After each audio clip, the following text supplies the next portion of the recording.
ময়মনসিংহ সদর উপজেলার ৭ নং চরনীলুখিয়া ইউনিয়ন বিএনপি ও অঙ্গ সহযোগী সংগঠনের আয়োজনে দেশনেত্রী বেগম খালেদা জিয়ার সুস্থতা ও দীর্ঘায়ু কামনায় দোয়া ও মাহফিল অনুষ্ঠিত হয়েছে।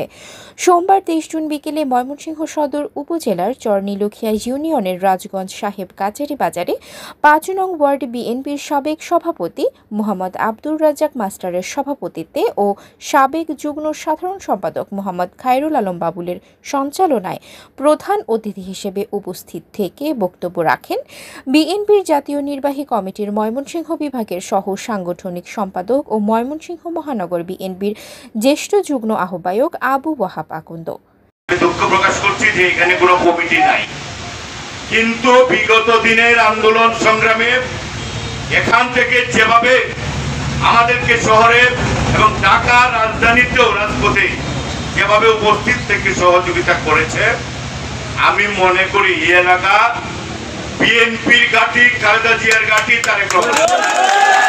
যদি গণতান্ত্রিক চর্চায় শেখ হাসিনা আচার ব্যবহার করতে হয়তো তাহলে আপনাদের এলাকায় এসে কথা বলার সুযোগ পেতাম, আপনাদের সাথে মিশার সুযোগ পেতাম। এই পরিবেশের জন্য আমরা দায়ী করি প্রতি সৈনী হাসিনা এবং রৌশনের সাথে। এই দুই মহিলা মিলে সারা বাংলাদেশটাকে ধ্বংস করে ফেলেছে। আপনাদের সহযোগিতায় যেভাবে শেখ হাসিনাকে পালাতে বাধ্য করেছেন, বর্তমান যিনি সরকারে আছেন অন্তর্বর্তীকালীন, উনি নোবেল বিজয়ী, ব্যক্তিগতভাবে খুব ভালো মানুষ। আমরা আজকের এই চরনীলুখিয়ার এই দোয়া মাহফিলে যে জনসভায় পরিণত হয়েছে, সেখান থেকে আপনার কাছে দাবি জানাই অবিলম্বে আগামী সংসদ নির্বাচনের তফসিল ঘোষণা করবেন। আপনার অনেক সোর্স আছে, সরকারি লোকজন আছে, আমরা হয়তো চিনি না, জানি না। এই সোর্সের মাধ্যমে আপনাকে বলতে চাই, জনাব তারেক রহমান ইতিমধ্যেই সারা বাংলাদেশে হাডুডু খেলার থেকে সে ফুটবল খেলা, সমস্ত খেলা মাঠে নিয়ে এসেছে।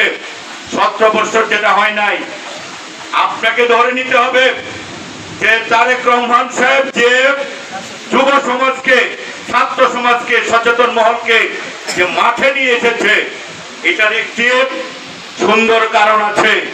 সেই কারণটি হচ্ছে, যদি আপনার ক্ষমতা পাকাভুক্ত করার জন্য কোন গোষ্ঠীর সাথে আঘাত করে চক্রান্ত করে নির্বাচনের তফসিল তারিখ বিলম্বিত করেন, জনাব তারেক রহমান বিদেশ থেকে 16 বছরে যেভাবে সৈনী হাসিনাকে উৎখাত করেছে, উনি আমাদেরকে তৈরি থাকতে বলেছেন।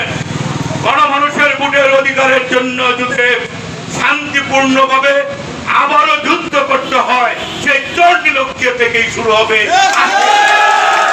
বয়স্ক মানুষ আমরা যারা আছে, তরুণরা যারা ভোটার হয়েছে, ঈদের উৎসবের মতো আগামী দিনে ভোট প্রদান করবেন। তার ভোট তিনিই দেবেন, দিনের ভোট দিনেই দেবেন। সেই ভোটে যদি ধানের শীষকে জনগণ ভালোবেসে বিজয়ী করে রাষ্ট্র পরিচালনার দায়িত্ব দেয়, তবে আমি 18 সনের কথা ইতিমধ্যেই আসছে, অনেকের সাথে আমার দেখা হয় নাই, হয়তো নাম শুনছেন, ছবিতেও পোস্টারও পান নাই, কারণ সেই সময় পোস্টার লাগানোর ব্যবস্থা ছিল না, ছিঁড়ে ফেলত পুলিশ বাহিনী, তার পেটোয়া বাহিনী। আমরা বলে যেতে চাই যে ঐতিহাসিক সেই 18 নির্বাচনেও, কঠিন নির্বাচনেও সদরের মানুষ, চরনীলুখিয়ার মানুষ খুব অল্প ঘন্টায়, মাত্র 3 ঘন্টায় 1,57,000 ভোট প্রত্যক্ষভাবে পালিয়ে গোপন ভোটের মাধ্যমে দিয়েছিল। আমি শ্রদ্ধা মনে স্মরণ করি।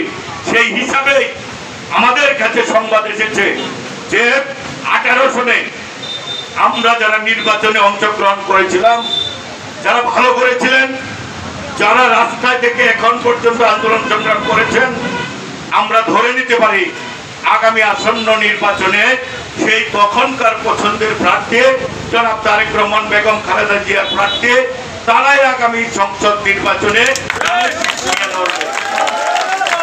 আমরা বলতে চাই, শপথ করতে চাই বিএনপি রাষ্ট্র পরিচালনার দায়িত্বে গেলে সর্বাগ্রে এই যে মুরব্বীরা যারা আসছেন, আমরা কথা দিয়ে গেলাম বিএনপি রাষ্ট্র পরিচালনার দায়িত্বে গেলে এই এলাকার যত সমস্যা সর্বাগ্রে করে দেওয়া হবে ইনশাআল্লাহ। আমরা জানি যে এই এলাকায় তথাকথিত হাসিনার অনেক লুটেরা, খুনি, রাজধানীর চিন্তাইকারী, চাঁদাবাজ মায়ের কান খাড়া করে আমাদের কথা শুনছেন। আপনাদের কাছে একটি হুঁশিয়ারি দিতে চাই, কচ্ছপের মধ্যে গলা বাইর করার চেষ্টা করবেন না। আমাদের লোক প্রতিটি ঘরে ঘরে জনাব তারেক রহমানের নির্দেশ পেলেই যদি কচ্ছপের মতো গলা বাইর করতে চেষ্টা করেন, গলাতে ফাঁস লাগিয়ে থানায় দিয়ে দিবেন, কোমরে দড়ি বেঁধে আইনের কাছে সুপর্দ করব। এটা বলে দিয়েছেন আমাদের নেতা, আপনাদের নেতা জনাব তারেক রহমান। এর আগে প্রধান বক্তা হিসেবে উপস্থিত থেকে বক্তব্য রাখেন চরনীলুখিয়া ইউনিয়ন বিএনপির সাবেক সাধারণ সম্পাদক মোহাম্মদ ময়েজ উদ্দিন মণ্ডল মুইজু। বেগম খালেদা জিয়ার সুস্থতা ও দীর্ঘায়ু কামনায় দোয়া ও মাহফিলে বিএনপি ও অঙ্গ সহযোগী সংগঠনের নেতৃবৃন্দ স্বতঃস্ফূর্তভাবে অংশগ্রহণের সমাবেশ পরিণত হয়।